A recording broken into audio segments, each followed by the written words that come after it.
Assalamualaikum warahmatullahi wabarakatuh. Bagaimana kabar kalian? Pasti baik kan?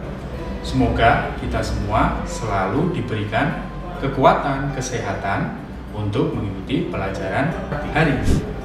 Tujuan pembelajaran kali ini yaitu dengan mengamati media interaktif dan membaca secara intensif, kalian bisa mengetahui tahapan-tahapan dalam membuat media pembelajaran. Kemudian, kalian bisa mengetahui betapa pentingnya storyboard dalam perancangan media pembelajaran. Kemudian, kalian bisa mengetahui bagaimana pentingnya evaluasi dalam perancangan media pembelajaran. Terus kemudian, dengan mengamati media pembelajaran interaktif dan juga membaca intensif serta tanya jawab, kalian bisa membuat storyboard untuk merancang sebuah media interaktif. Nah, apakah kalian tahu apa yang dimaksud dengan media interaktif? Apakah kalian sudah pernah mendengar tentang media interaktif? Apakah kalian juga sudah tahu bagaimana bentuknya media interaktif? Mari saksikan tampilan berikut.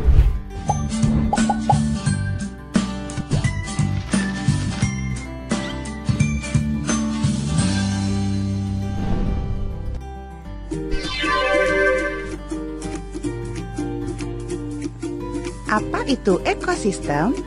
Ekosistem adalah interaksi antara makhluk hidup dengan benda-benda tak hidup pada sebuah lingkungan. Contoh dari makhluk hidup atau biotik ada manusia, hewan, dan tumbuhan. Setelah melihat tayangan media interaktif yang tadi, kalian sudah pastinya tahu tentang bentuk dari media interaktif. Nah, sekarang kalian akan belajar tentang tahapan-tahapan membuat media interaktif.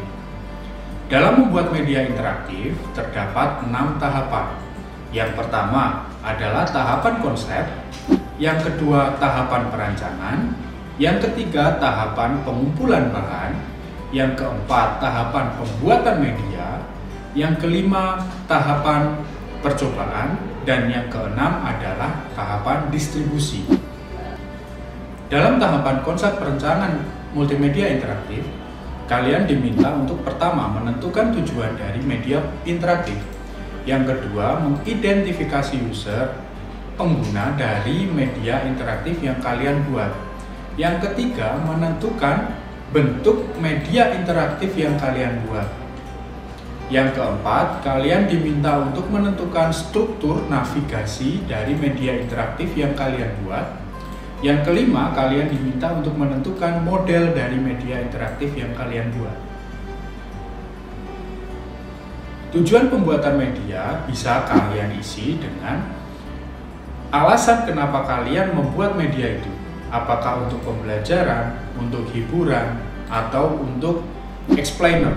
Yang kedua, yaitu kalian diminta untuk identifikasi user atau pengguna.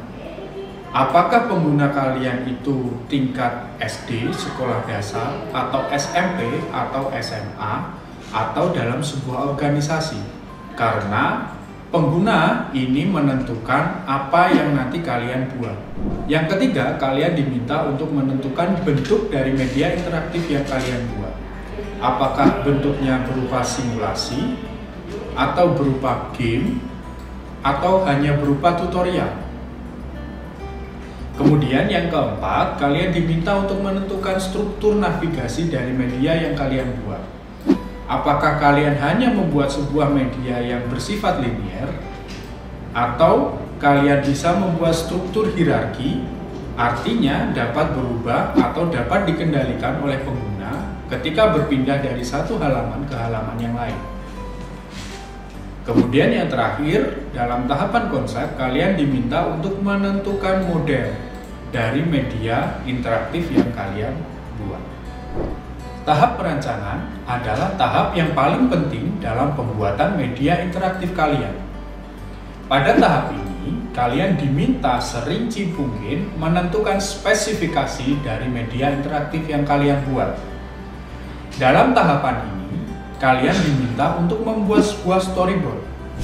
Perlu kalian ingat bahwa storyboard adalah daftar perencanaan dari media interaktif yang kalian buat.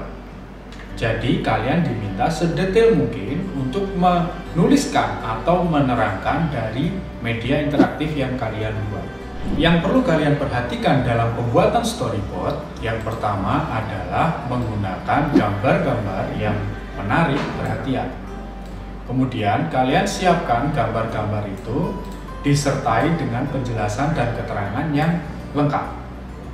Kemudian kalian gunakan kalimat-kalimat yang sederhana dan tidak terlalu berbelit-belit. Kemudian kalian gunakan icon atau gambar yang mudah dimengerti dan mudah dipahami oleh pembaca. Untuk lebih memahami bagaimana pembuatan storyboard di media interaktif, silakan kalian akses alamat yang ada di bawah ini untuk mengetahui bentuk dari storyboard yang akan dibuat.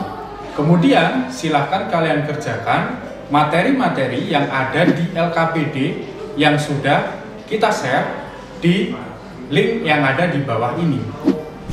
Pada tahap pengumpulan bahan, kalian diminta untuk mengumpulkan bahan yang telah direncanakan sebelumnya, seperti gambar, logo, icon, audio atau lagu, dan lain sebagainya. Tahap pembuatan adalah tahap membuat dari media pembelajaran interaktif yang kalian rencanakan. Dari bahan-bahan yang telah kalian kumpulkan, kalian satukan menggunakan aplikasi pembuat media interaktif. Tahap percobaan adalah tahap di mana pengukuran media interaktif yang telah dibuat apakah sudah sesuai dengan tujuan yang telah direncanakan sebelumnya. Tahap awal dari tahap percobaan ini disebut tahap alfa. Yang melakukan uji coba adalah pembuat dari media interaktif itu sendiri. Tahap distribusi adalah tahap penyimpanan media interaktif yang telah diuji coba ke dalam sebuah media penyimpanan. Sebagai kegiatan siswa, kalian diminta untuk membuat sebuah storyboard dengan tema mata pelajaran yang ada di multimedia. Kalian bisa memilih apapun yang ada di multimedia, misalkan penggunaan CorelDRAW atau penggunaan Adobe Flash dan lain sebagainya. Langkah-langkah pembuatan media itu sudah terdapat di LKS atau lembar kerja siswa kalian yang sudah di-share di link di Microsoft Teams. Apabila ada pertanyaan, silakan kalian ajukan di grup Microsoft Teams. Untuk pelajaran selanjutnya, kalian akan belajar bagaimana cara pengumpulan bahan yang akan digunakan untuk media interaktif yang telah kalian tentukan. Sekian pembelajaran hari ini. Semoga apa yang kita pelajari bisa bermanfaat dan bisa berguna untuk kita. Wassalamualaikum warahmatullahi wabarakatuh.